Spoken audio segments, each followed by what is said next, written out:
जिस आदमी ने पीएचडी एमफिल आईएएस की तैयारी की, लाखों का खर्च किया, उसका मुस्तकबिल अंधेरे में, और उसके बारे में बात न करूं। शौक तो खाने का इनको चोरी से सबको है, लेकिन बोलने का शौक नहीं है। पीछे से जितना करोड़ों का माला है हड़प करेंगे, लेकिन बुलाने के लिए महराज का मुंह बलि का बकरा महराज चाहिए। मैं बनूंगा, मैं बोलूंगा जिसने ये काम किया है। और आपको अगर शर्म आती है मत बोलिए, मत बोलिए। ना सरकार बोले ना अपोजिशन बोले, या अयाशी के अड्डे बनाएंगे। जम्मू कश्मीर का नौजवान खत्म हो जाएगा।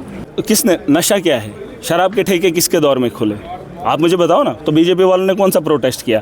हमारे नौजवानों पे लाठियां चली, उन्होंने कहा बेलजी को बोला आप परमिनेंट करो। ये आप मत पूछिए, आपने ये सारा तामझाम देखा है जम्मू के अंदर 7 साल से। आप क्यों ये सवाल मुझसे पूछ रहे हो? जिस आदमी को जो पता है, चाहे वो मीडिया का है, चाहे वो असेंबली के अंदर है, चाहे वो ऐवान किसी भी ऐवान के अंदर है, चाहे सड़क पर ठेले पे बैठकर कोई रेडी लगाकर कुछ भी बेच रहा है, उसको बात करनी चाहिए जम्मू के बारे में कि जम्मू को खराब किसने किया। और ये आप मुझसे पूछ रहे हैं कि नशा कौन बेच रहा है?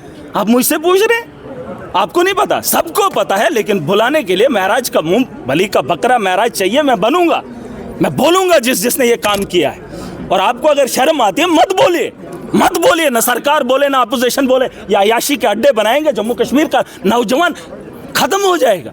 क्या मुझे फिक्र नहीं है?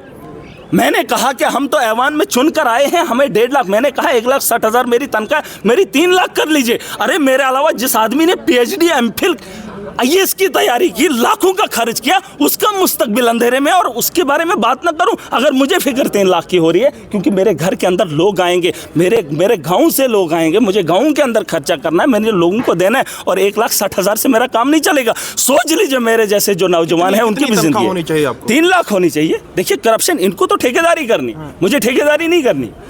मुझे काम करना है, मुझे असेंबली के अंदर चलना, मुझे तनख्वाह चाहिए। देखिए बात सुन लीजिए, बात सुन लीजिए।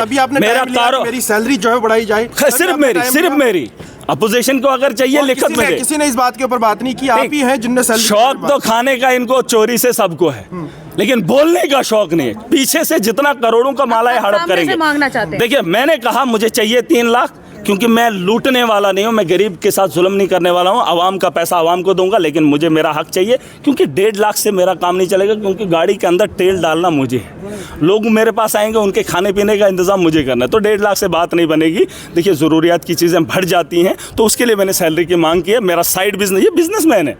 यहाँ पर एक ने खड के बारे में बात की, कहता खड को सवाल देखिए, खड से इनको क्या फ़ायदा, और मुझे बोलते शराब। मैंने कल क्या बोला था, अगर आपने देखा होगा कल देख लें। मैंने कहा कि मेरा नौजवान नशा ले रहा है, मुझे पता है कौन सा नशा ले रहा है। तो ये मुझे पता है, इसका क्या मतलब? मैं नशा हो गया। और वो जो उनका स्पोक्स पर्सन है बीजेपी का, वो हंसने लग गया। हाँ जैसे अरे तुम तो बेच रहे हो। अरे मुझे पता है मेरा नौजवान क्या ले रहा है, क्या खा रहा है। इंजेक्शन तुमने बनाए, शराब के ठेके तुमने खोले, मैंने गुनाह कर दिया, मैंने बोल दिया कि मैं जानता हूँ। अरे मैं तो जानता हूँ मेरे नौजवान इस किस हालत में है। और इनको ये बात, ये तो सुनना ही नहीं चाहते हैं, इनको सुनना पड़ेगा। महराज इनको बोलती बंद करेगा। जब जब ये खड़े होंगे, महराज इनके मुकाबले में खड़ा होगा। ये आवाम को झूठ नहीं बोलेंगे, बताएंगे इस आवाम से ये मंदिर है, यहाँ लोगों की उम्मीदें इससे जुड़े हैं। यहाँ पर ये सियासत करेंगे, मोदी के नाम को बेचेंगे, वो फलाने कसीदे पढ़ेंगे। कसीदे नहीं पढ़ने, वक़्त की ज़रूरत है, उस पर काम करो, उस पर काम करो, उस पर।